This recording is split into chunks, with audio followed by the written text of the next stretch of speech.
Hi, I'm Basha, your host here at Cinema Rolls, where we compare and contrast movies from all sorts of interesting angles.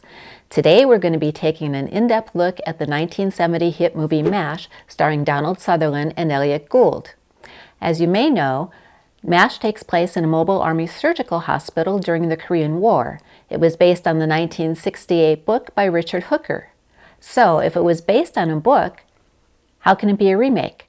Well, I recently ran across an old black and white movie about another MASH unit during the Korean War. This one is called Battle Circus, starring Humphrey, Bogart, and June Allyson, and it was released in 1953 toward the very end of the Korean War. Now, on the surface, these are two very different kinds of movies.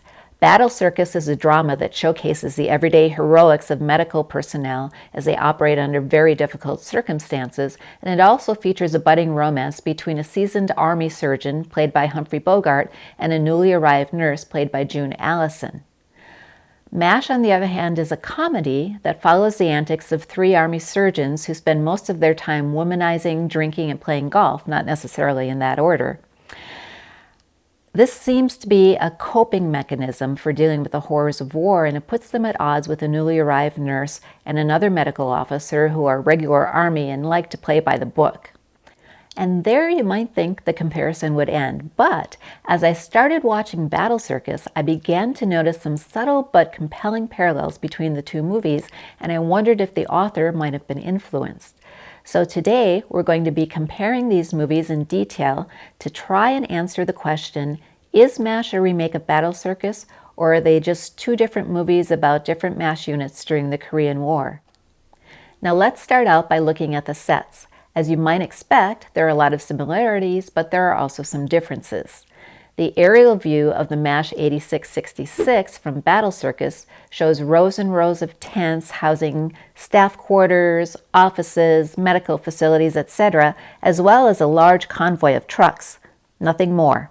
Everything seems to be set up so that it can be taken down quickly.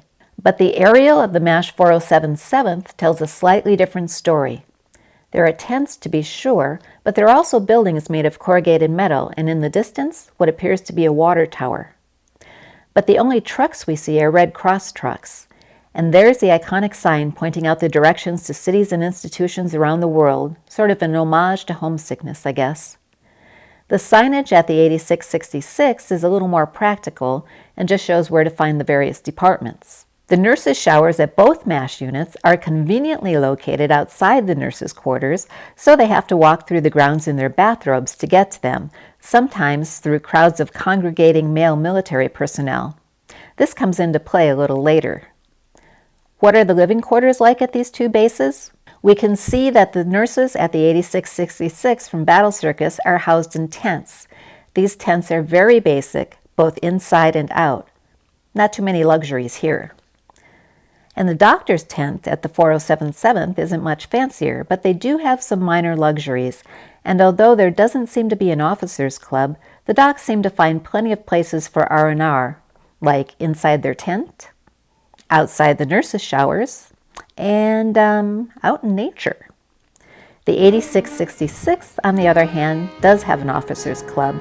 It's called the Waldorf Roof, and this is where most of the official socializing goes on. And how do the medical facilities at the two bases compare? Well, Battle Circus is very focused on the medical aspect, so we get lots of shots of the OR and the infirmary. The nurses seem to be doing triage right at the entrance to the infirmary, and the area where they sterilize the surgical equipment looks pretty sterile. But I don't know about the area just across from it where the doctors scrub up before surgery. It looks like it could use a little sterilization itself. And as you can see, the OR is a wide open space with multiple surgeries going on at once, and the facilities are clean but basic, with bare light bulbs hanging from the ceilings of the tents. The 4077 also has a large infirmary with multiple beds, and an OR with lots of different surgery going on all over the place. So, as we saw, the sets are fairly similar, which isn't very surprising considering that both movies take place in a MASH unit, and that's not really much to go on if we're trying to build a case for a remake. But I did notice some unlikely similarities between some of the personalities, so let's take a look at that now by focusing on four main characters from Battle Circus. First, Major Jed Webb, an Army surgeon, played by Humphrey Bogart, newly arrived Nurse Lieutenant Ruth Megara, played by June Allyson, Lieutenant Colonel Walters, played by Robert Keith, and Company Clerk Sergeant Orville Statt, played by Keenan Wynn. Let's start with Humphrey Bogart's character. I'm convinced that he's the prototype for all three of the main surgeons in MASH. Hawkeye Pierce, played by Donald Sutherland, Trapper John McIntyre, played by Elliot Gould, and Duke Forrest, played by Tom Skerritt. Now, first and foremost, Major Jed Webb, played by Humphrey Bogart, is a womanizer, and he seems to know exactly where to find his supply of women. Take a look as he greets newly arrived nurse, Lieutenant Ruth Megara. Those are your quarters over there. The train's to the right, the showers are to the left. And he seems to know how to turn any conversation into an opportunity for flirting. Frost bites in the wintertime, mosquito bites in the summertime. No sleep, no peace, no hot meals, no women, no women. Oh, but you're lying. They gave me a gun. War is hell. A little too obvious, huh? MASH's Hawkeye Pierce seems to have no trouble keeping up with him. Take a look as he meets with newly arrived nurse Margaret Houlihan in the mess tent. Captain Pierce, may I join you? You've already joined me, gorgeous. You're a sight for sore eyes. And he doesn't miss a beat after assisting with an unconsummated suicide attempt. Here he is trying to consummate something or another with one of the nurses. Hi, baby. Hi. I'm glad you could come. Sorry it was so late. It's okay. I really couldn't sleep anyway. I'm so nervous. Meanwhile, back at the 8666, Jed has developed quite a reputation as a ladies' man. Listen as this veteran nurse fills Ruth Megara in on what to expect from him in the mess tent. First you look around like there's no place to sit. When he gets here, he'll make like it's a big surprise. Well, good morning. Morning, Major. Well, this is a pleasant surprise. Are you handling the Korean refugees? Oh, that's very important. You better not keep them waiting. No, sir. You coming, Ruth? Finish your coffee, Lieutenant. We see a similar scene when Hawkeye and Duke arrive for their new assignment at the 4077. Oh, just a little bit. Thank you. Ooh. Yeah. But you know she's got to. I think I'm in love. You men just passing through? I was just enjoying that lovely dish there. Captain, you are speaking about a lieutenant in the United States Army. While Hawkeye and Duke seem happy to play the field, Jed sets his sights on Ruth, and he starts putting pressure on her. He seems awfully sure of himself and even seems to think that she should be grateful for the opportunity. You know, I'm planning a wonderful relationship between us. Why me? And why not you? Hawkeye is equally full of himself. And under normal circumstances, you being normally what I would call a very attractive woman, I would have invited you back to share my little bed with me, and you might possibly have come. And when Jed's charm doesn't get him what he wants, he starts getting a little entitled. The x-rays will be ready very soon. You know, those Korean refugees are getting to be quite a problem. When are you getting around to my problem? When indeed. Well, we don't have quite the same scene in MASH, but watch as Trapper John notches up the misogyny in this scene. No food, now sex. I want sex. No, that one, the sultry bitch with the fire in her eyes. Take her clothes off and bring her to me. And the cruelty continues. After having already humiliated Margaret by broadcasting her love tryst with Major Frank Burns, now they take it up a notch.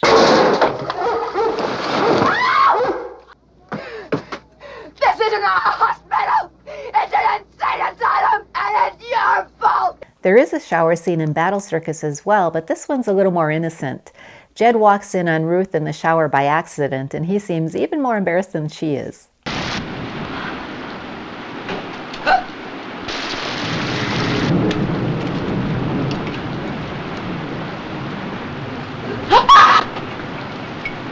Of course, if you're familiar with the TV series based on MASH, you'll know that shower scenes became kind of a running joke in the series. One step closer and you'll get the whole picture. I love to go swimming with bow-legged women and swim between their legs. Swim between their legs. Oh, howdy, Padre. Take it easy. Water's cold as a witch's thorax. Like last week, the Radio City Rockettes were supposed to play here. What did we get? An Italian sissy who played Valencia with his armpit. Valencia!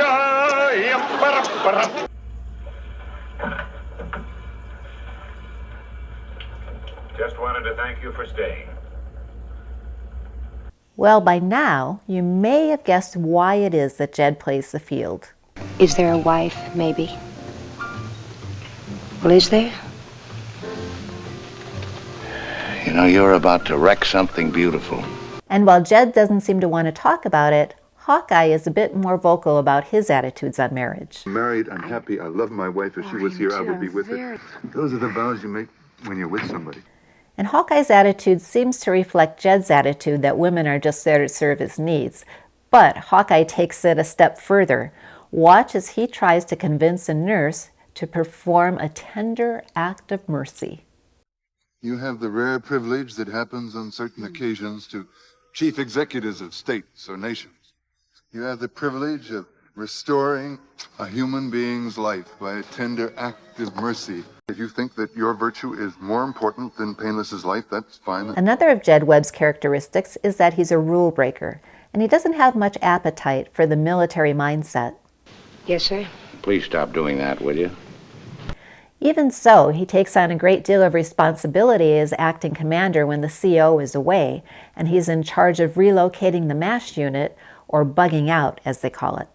200 yards off the highway by dirt road. For evacuation of patients, there's a railroad spur about 1 mile to the west.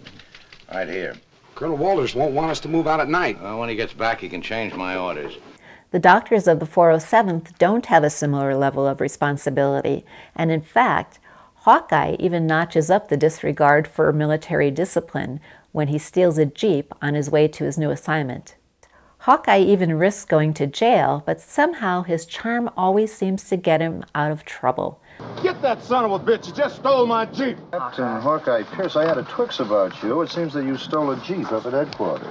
No, sir. No, I didn't steal a Jeep. No, it's right outside, right there. Oh.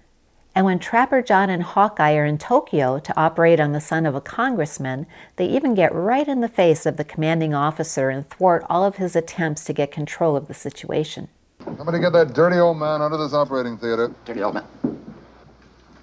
I'm Colonel Merrill. I don't care if you're Jack Armstrong, the all-American boy. If this chest gets infected, I will tell the congressman who did it. Oh, come off it, Colonel. You won't have us, we have you. Your boys blew this case, and we bailed you out. Now, we are going to stay here for one more day and check out the congressman's kid and get in some golf for ourselves. Their philosophy seems to be, don't ask permission. After all, that just gives them a chance to say no, right? Watch how they handle the situation when they're at a bordello and they're asked to operate on a civilian baby.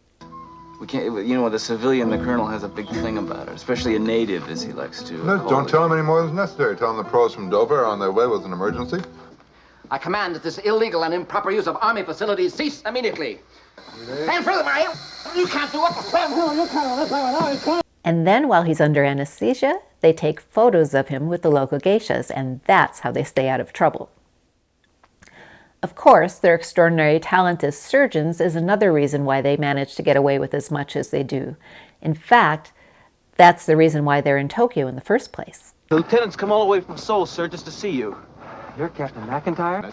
You're to proceed to Kokura, Japan immediately. Gee, Dad's a congressman. Grade went off in practice. Tweaking his heart. That's the X-ray? Apparently some big heart surgeon in Boston told the congressman the only man to take care of his son is Captain John McIntyre.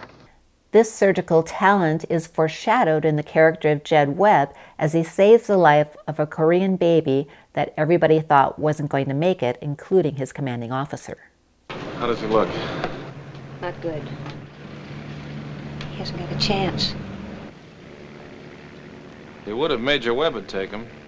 This boy never had a chance in the first place. He has now. I'm getting a pulse now. Good. Start some blood. I know I saw it, but I don't believe it. And like most excellent doctors, he puts the well-being of his patients above all else. You're risking the life of Rusty and the plane for a few bottles of blood. Yeah, what about their lives? And as you can see, he takes it very much to heart when he loses a patient. Any pulse? Nothing. He's dead.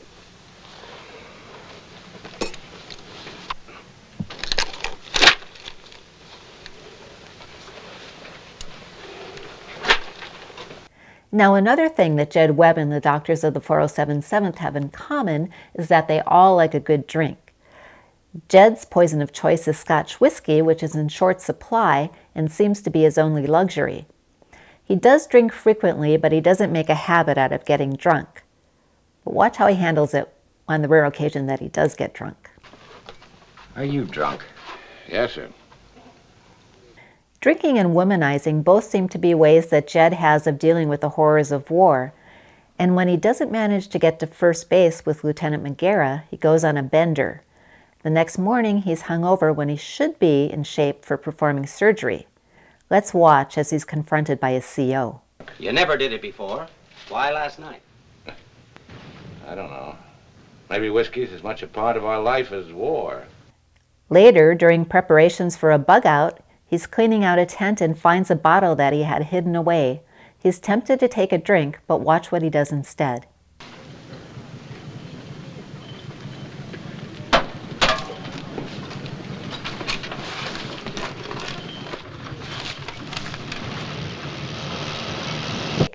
The doctors of the 407 have a more upper crust taste when it comes to alcohol. They prefer martinis, which they concoct with the use of their own still. What's that? That's Martin Eye, Frank. Fine as kind. We're training Ho-John to be a bartender. Would you care to imbibe, sir? Are you a beer drinker, sir, or would you like to share a martini with me? Martini? I'd love a martini. We do have to make certain concessions to the war. We're 3 miles from the front line, and... Yes, but a man can't really savor his martini without an olive, you know? Otherwise, you see, it just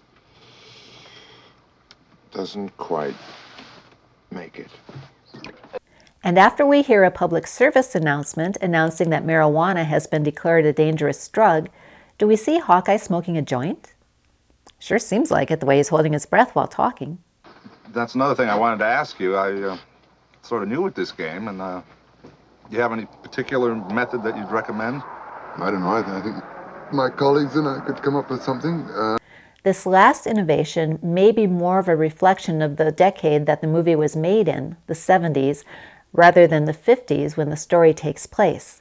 It may also be due to the fact that the doctors are quite a bit younger than Jed's character. Many people think of MASH and the TV series as being anti-war. While Jed Webb's character doesn't overdo it, he does have some moments where he expresses his opinion on the futility of war, most notably in this scene when he's being confronted by his CO regarding his drinking episode. You never did it before. Why last night? Oh, I don't know. Maybe the war is catching up with me. It's ugliness, stupidity, futility. It's an unusual generation we're living in. 3 world wars in one lifetime. We're all familiar with Hawkeye's anti-war sentiments in the TV series through his many long speeches and his borderline subversive activities. In the movie, he doesn't express his sentiments so much, but he shows rather than tells. Let's watch as he tries to help Ho-John, the Korean mess tent helper, get out of being drafted into the Korean army. Excuse me. I am making an examination of this young man to find out if he would be a soldier in our army. His heartbeat is much too fast, and his blood pressure is dangerously high. I saw on his paper he worked in an American hospital where there are many drugs, and he could have taken some by mistake. What did he do a thing like that for? So we see there are a lot of commonalities between Jed Webb's character and the doctors of the 407, but there are some significant differences. For example, Jed is primarily focused on his medical duties and often takes over as commanding officer while his CO is away, and he has limited time for hanky-panky. On the other hand, the doctors of the 407th seem to spend very little time in surgery and most of their time in leisure pursuits such as womanizing, drinking, and golfing whenever and wherever they can. They knocked me down the hill. He broke my umbrella. Wish they wouldn't land these things here when we're playing golf. In the meantime, we are going to be at the pro shop, where we are going to have a shower and a shave. If you want to get in touch with us, that is where we will be. On the surface, Bogart's character is very different from the doctors of the 407th.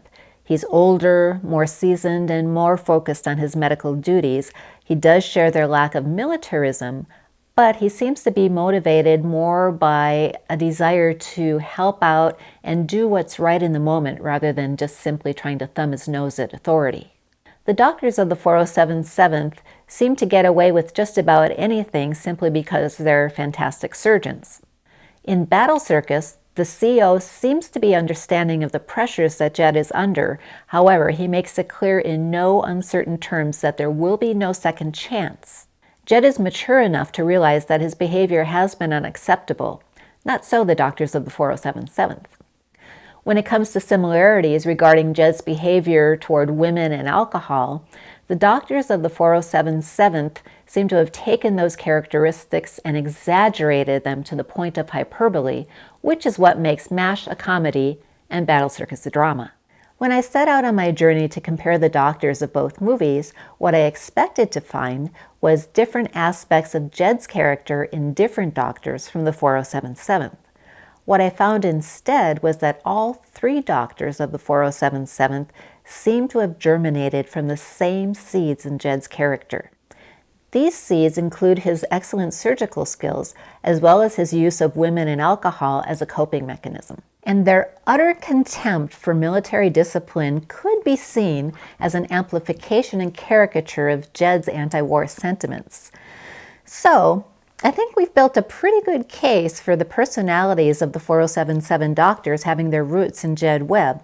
What do you think? Let me know in the comments. Now let's move on to the female leads. Lieutenant Ruth Megara of Battle Circus, played by June Allyson, and MASH's Major Margaret Houlihan, played by Sally Kellerman. We first meet Ruth Megara on her arrival at the 8666 in the chopper.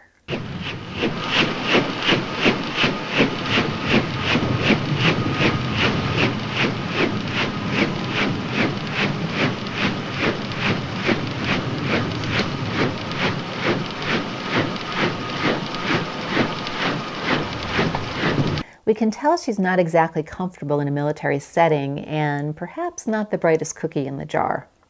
Her naivete is underscored by her reaction to seeing the crew members prepare for a bug out. Excuse me, I think the war is over. Margaret Houlihan, on the other hand, is a seasoned veteran and knows how to behave around a chopper. Both nurses are patriotic. What's a girl like you doing in Korea anyway? Getting in the war like everybody else. Where do you come from? Well, I like to think of the army as my home. And while it's clear that Margaret Houlihan is a lifer, Ruth Megara seems to be fulfilling a patriotic duty that won't necessarily define her for the rest of her life. Ruth's character is serious, gentle, curious, positive, and above all, nurturing. Sure glad to see you, Lieutenant. Thanks a lot. Hiya, soldier. Margaret, on the other hand, is a real hard-ass in regular army. I've also noticed that nurses as well as enlisted men address you as Hawkeye. Well, that kind of informality is inconsistent with maximum efficiency in a military organization. Come off it, Major. Ruth's gentle demeanor and underlying courage come to the fore in this next scene, showing a panicked POW who's threatening to unleash a hand grenade in the OR.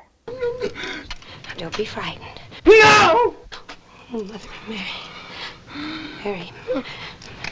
Mary had a little lamb. Pull the pin. I would know what to do if you pulled the pin. Stay away from the hole. Don't leave me. Please don't be scared. You'll be all right. Nobody's going to hurt you. We don't have a similar scene in MASH the movie, but in the TV series, there's a scene that definitely emulates this. In this case, however, it's not Margaret Houlihan who comes to the rescue, but newly arrived nurse Erica Johnson who steps up to the plate. Very easy. It's okay now. No one's gonna hurt you. No, just give... No. No one's gonna hurt you. Give me the knife. Ruth's attitude towards war evolves over the course of the movie, perhaps as a result of her having experienced it firsthand. Back home, I used to think I knew what the war was all about. Now I'm not so sure. Everything seems such a waste. Margaret, on the other hand, remains steadfast and true to her regular Army persona, and what she lacks in tenderness she makes up for with her nursing skills. This in itself could be seen as an act of caring and dedication to the dignity of human life. Hot Lips, you may be a pain in the ass, but you're a damn good nurse. Ruth is an old-fashioned romantic in keeping with the times, and she fends off Jed's initial advances. Major, you have got to stop creeping up on me. But she soon succumbs to his charms. So did you know that Pennsylvania is very famous for pretzels? Although she does make it clear that she's playing for keeps. All the way means one man for all the time. Getting married and... Oh. When her rejection of his playboy attitude leads to him going on a drinking binge, she covers him when the CO is looking for him because he should be in surgery.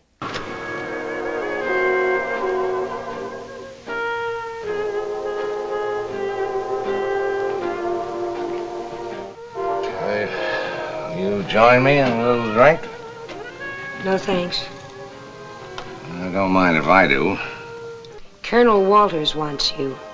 When Jed gets in trouble, Ruth feels responsible and puts in for a transfer, but that's when Colonel Walters tells her that if she wants to win his heart, she should try advancing rather than retreating. Can she pull it off? Let's watch. Get in. Yeah. What do they know about war? Are they freezing to death? No steam heat? No chicken a la king? No men? Ruff. If Margaret Houlihan is based on Ruth Magara, and that remains to be seen, then that last scene is the one that the writers took and ran away with. Margaret doesn't have any of the innocent idealism of her counterpart. She's a woman with needs, and nothing turns her on more than getting her subordinates in trouble. Let's watch what happens when she and Frank Burns, played by Robert Duvall, finish typing a letter of complaint about Hawkeye and Trapper. This letter has been written in the interest of Army morale. As officers, we feel it is our duty to bring this unwholesome situation to your attention. You're not hungry, are you? Ravenous. How about you? For you, Margaret. And once her passions are aroused, she does not play hard to get. We've grown very close in a short time. I'm sure of that. God meant us to find each other. His will be done. These and other graphic sex scenes in MASH seem more indicative of the 70s than of the 50s, but then again, how would I know? I wasn't around in the 50s. So, is Margaret Houlihan based on Ruth Magara? Well, other than the fact that they're both female nurses with Irish last names, it would be a bit of a stretch to say that she is. In fact, she seems almost like the polar opposite of Ruth Magara, so we struck out there. But don't forget, we do have definite seeds of the 4077 doctors in Humphrey Bogart's Jed Webb. Now, if you're familiar with the MASH TV series, you know that company clerk Radar O'Reilly, say that 3 times fast, has a general knack for being able to procure just about anything, whether that's medical supplies, blood, or highly coveted food or luxury items. Radar has his connections, and he always seems to come through in a pinch. Do we find the same characteristic in Keenan Wynn's character? Kind of. Jed seems to be implying that in this next scene. Did you get the Class 6? No, sir. No written orders, no scotch. You're losing your touch. I did bring the 3 nurses, though. And that same knack was picked up in MASH the movie. Okay, then we close him up and sit on him for a couple of days until we get the blood. Sit in him for a couple of days. What if we get jammed? We don't have the blood. E negative, it's been cross-matched. You said you didn't have any blood, baby. Found a donor. Although this ability was only touched on one time in each of the 2 movies, it became a defining characteristic of Radar in the TV series. Now, another characteristic that Radar exhibits is that he's able to anticipate what his commanding officer needs at any time and place. Watch. Radar! Gentlemen, I'm Corporal O'Reilly. They call me Radar. You'll be staying with Major Burns' tent. I'll take your things over there now. Don't worry about the Jeep. I'll change the numbers. Oh, and change the numbers on that Jeep. Wynn's character in Battle Circus doesn't have this same ability, but what we do see in him is a very capable sergeant who has a lot of responsibility and seems to be in charge of the logistics involved in relocating or bugging out.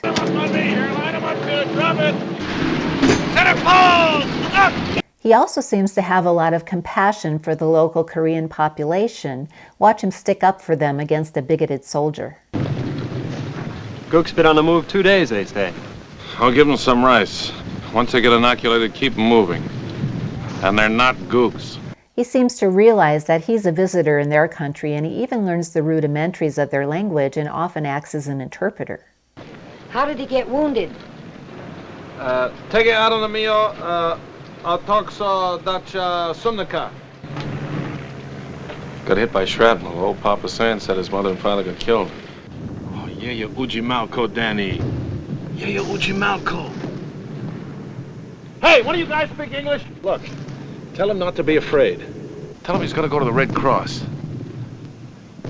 No more wars. In MASH the movie, we don't see Radar interacting at all with the locals, but we do see that quite a bit in the TV series. In the movie, he's more caught up in the frivolous antics of the doctors, and he does a little interpretation of his own. Watch as he helps Colonel Blake understand what Hawkeye is saying to Major Frank Burns. A bunch of the boys asked me to ask you, Frank, what Hot Lips was like in the sack. Wonder what they're saying. Can you make it out? Hawkeye's questioning the Major on a point of anatomy. Very professional, exchanging ideas. So the only real glimmerings of Keenan Wynn's character that we see in Radar is this ability to procure things, which isn't all that unusual, I think, for a company clerk, as well as Radar's rather dubious ability as an interpreter, but I think we've struck out there as well. Walter shows up later in the movie after having left Jed in charge while he was away. When he arrives, we see that he's a very serious man doing a very serious job. You've had yourself a busy time. Uh-huh. Nobody in this man's army can get himself in so much trouble as you in so short a time. Why, thank you. Comes naturally, you know. It's not funny. Little episode with the chopper. You had no business being there in the first place. In the second place, you might have got shot up. They say our shipment of whole blood will be in sometime tomorrow. Hello! Hello! Hello! This is Colonel Walters. When tomorrow? When Jed shows up hungover when he should be on duty, Walters lets him know in no uncertain terms that his behavior will not be tolerated and that his one and only priority is and should be the safety and well-being of his patients. Are you drunk? Yes, sir. Confine yourself to quarters. You can do one of two things. You can put in for transfer right now, or you can stay here and not touch another drop. Not one. If I see you drinking or I hear about it, I'll have you court-martialed. Every casualty's entitled to the best that we can give him. I'm on the level, Jed. You'll be finished in the Army and as a civilian doctor if there's one more drunken night. But he's also very human, and he does his best to console Jed when Jed loses a patient. Oh, here you are. Jed? Medicinal purposes. Thank you. Now, Lieutenant Colonel Henry Blake of the 407th has none of this sense of responsibility or discipline whatsoever. When he returns to the 407th after having been away, and one of his members of staff comes up and apologizes to him for having accidentally broadcast Margaret's tryst with Frank Burns, here's how he responds. Listen, about last night, sir, there was nothing I could do about it, sir. Nothing? Nothing. Well, it couldn't have been helped. And when Margaret complains to him about Hawkeye and Trapper's behavior and threatens to resign if he doesn't do something about it, If you don't turn them over to the MP this minute, I'm gonna resign my commission! God damn it, Hot Lips, resign your goddamn commission. and then when he gets a call from the general about the letter that Margaret and Frank wrote to him complaining about Hawkeye and Pierce. Oh, by the way, I have a report here, Henry, from your chief nurse, Major O'Houlihan. She makes some accusations, Henry, I find pretty hard to believe. I don't believe him then. Thank you, General. Goodbye. In Battle Circus, on the other hand, Colonel Walters is almost like a father figure. Let's watch as he gives some fatherly advice to Lieutenant Megara. And you think by transferring out that you'll stop all that? Well, now, assuming that you're right, which I doubt. They drank because of you, which he didn't.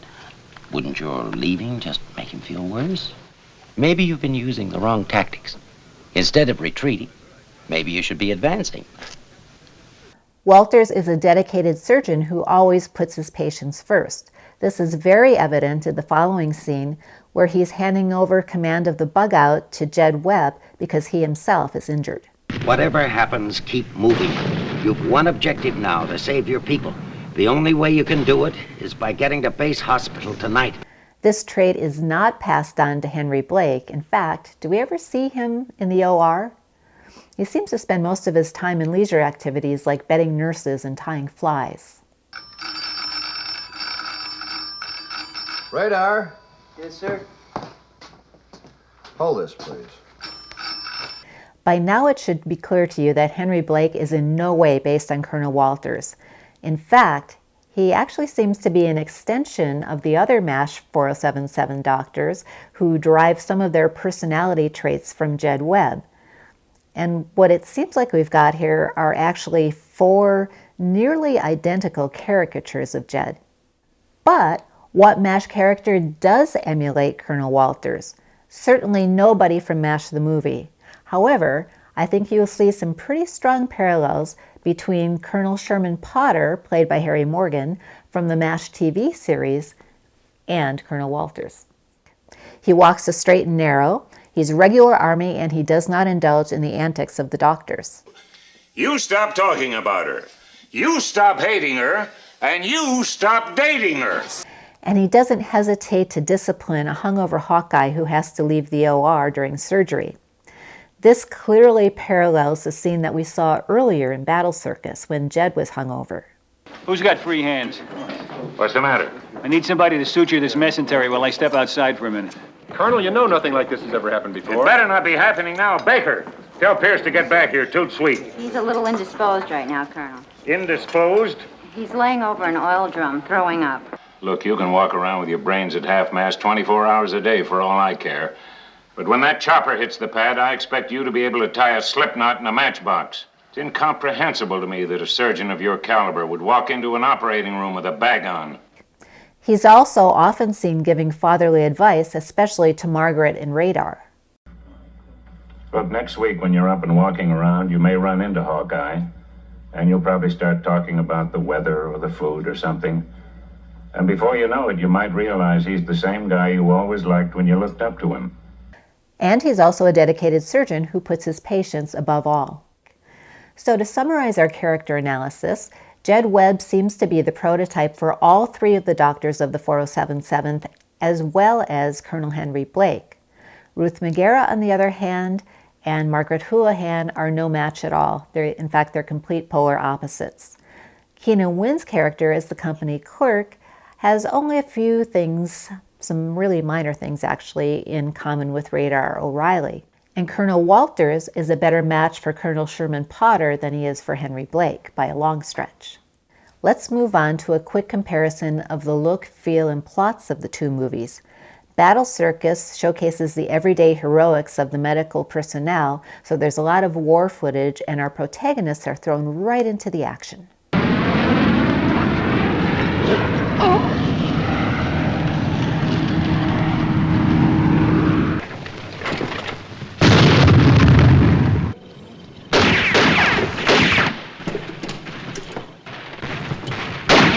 Down!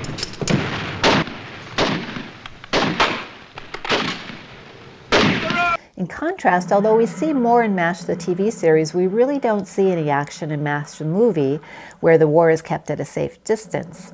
And that kind of makes sense considering that the MASH unit is kept at about 3 miles behind the front line.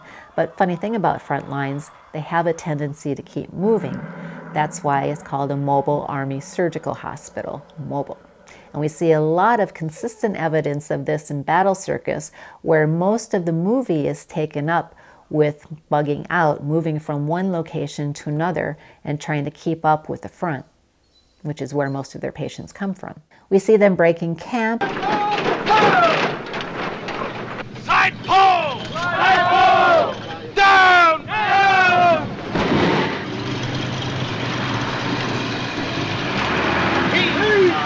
Including medical equipment.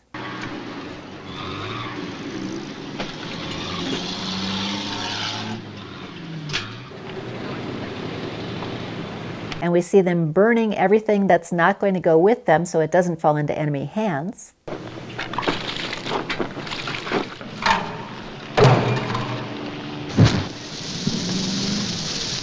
And then we see them setting up again at the next location.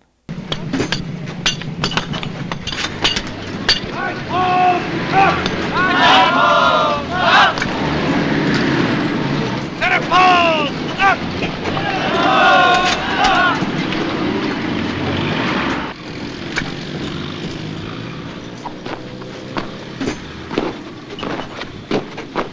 There's not one single bug out in MASH the movie, and with all those metal buildings that we saw, it's kind of hard to conceive of how they would manage to pull it off.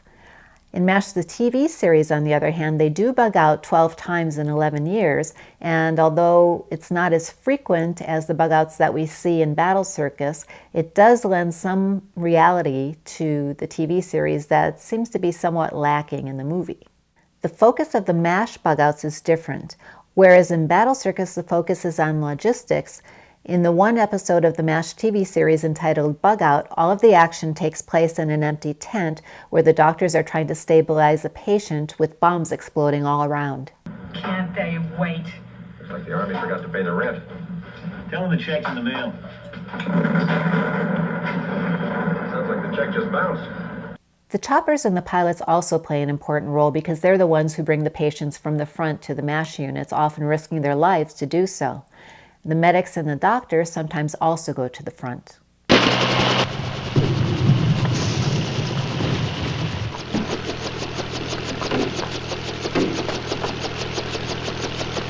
There's a couple more up there, Major. One's our medic. In MASH the movie, however, we only see this kind of activity during the opening credits. The focus of that movie is more on leisure, although we do see more chopper rescues in MASH the TV series. As I mentioned before, Battle Circus focuses on the everyday heroics of the medical personnel, and Jed is a very admired surgeon who seems to be able to perform an entire surgery without spilling a drop of blood.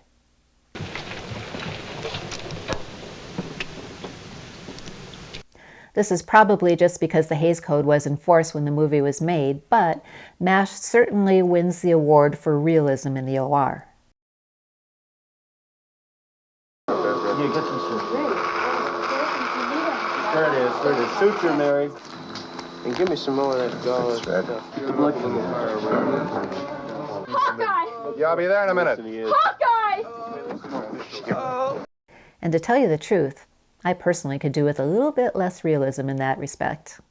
As far as integration into the geographical context, Battle Circus does that very well, as we saw earlier in the scene with the refugees, and the doctors and nurses are often seen treating the local Korean population as well as their own soldiers.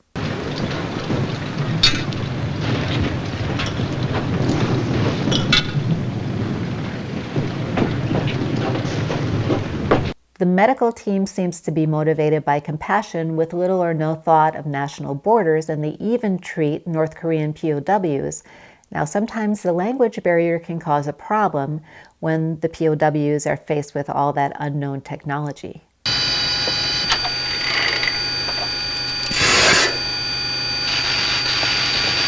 Now, unlike the TV series in MASH the movie, the doctor's interaction with the locals seems to be limited to Ho-Jan, the guy who helps out in the mess tent. Frank Burns, for example, tries to teach him how to read by using the Bible. I will fear no evil, for thou art with me. Thou art. My cup runneth over. Surely goodness. This is Ho-Jan. He's one of our mess hall boys. I'm teaching him how to read. While Duke provides alternate reading material. Listen, I tell you what, I got a book here. It's got a lot of pictures in it, and I think it's easier to learn how to read when you look at pictures. Little adventure. And Duke and Hawkeye train him in the fine art of bartending. Fine as kind. We're training Ho John to be a bartender. Their compassion does come out, however, while they're visiting a brothel in Japan and they're asked to operate on a baby. Is this what you've got us up for? Yeah, that's what we got you up for. Now, come on, look, we stumbled on him. We don't want him, but we don't feel we can back away from him. Their dedication does seem to fall away a little bit, however, when Duke and Hawkeye receive their discharge papers while Duke is in the middle of surgery. Henry's got our orders. We can go home. Right now?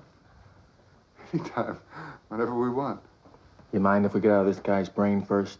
I want to make sure the oozing is completely checked before I close up. Damn perfectionist. Yeah, well, I'll see. And although it's understandable that they would want to get out of there as soon as they possibly could, I mean, I know I would, I just can't see the doctors of Battle Circus responding in quite the same way. Now, one of the criticisms I've often read about Battle Circus is that it doesn't seem to have much of a plot. But to me, it actually has more of a plot than MASH does, which, while entertaining in its own right, seems to wander aimlessly from prank to prank. In fact, it really only has two poignant scenes. One is the assisted failed suicide attempt.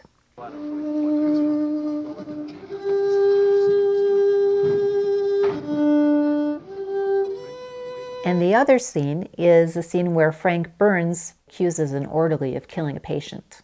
You idiot, I said a cardiac needle. You want me to get a nurse? It's too late, Boone, you killed him.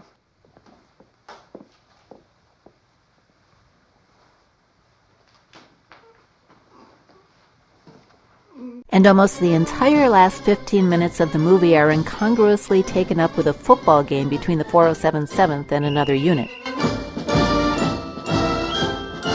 In contrast, Battle Circus has two major plot lines.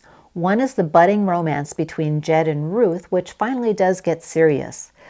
Take a look as they say goodbye to each other before bugging out separately, not knowing if both of them are going to make it. All set? Is this the end for us? I don't know. How can you outguess a war? What's the good if I get through and you don't? We'll get through all of it. If only we'd had more time. We're lucky to have had any time. I'm sorry. I just always say the wrong thing. Oh, well, then say the right thing. I love you. That's the right thing. I'll get back to you. I'll make it because I want to. Understand? I want to get back to you. In MASH, although there are a lot of relatively graphic sex scenes, there's no romance to speak of. The second plotline in Battle Circus is the final bug out, which, when you consider all the preparations and the road time, account for a major portion of the film. Their mettle is really put to the test when the road is cut off by enemy fire and they have to find a way to get the trucks to another road at the bottom of a mountain. This involves carrying the patients down by hand on stretchers, but first they've got to get the trucks down.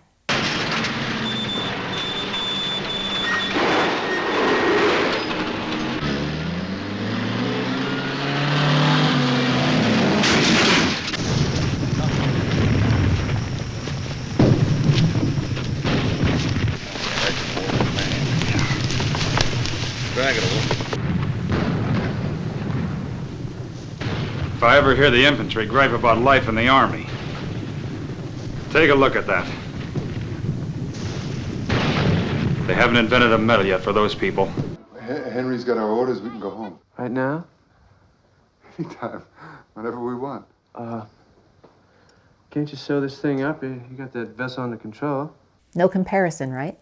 So, is MASH a remake of Battle Circus? Well, I think to say that it was would be kind of a stretch. However, we do see the seeds of some of the MASH characters in Battle Circus.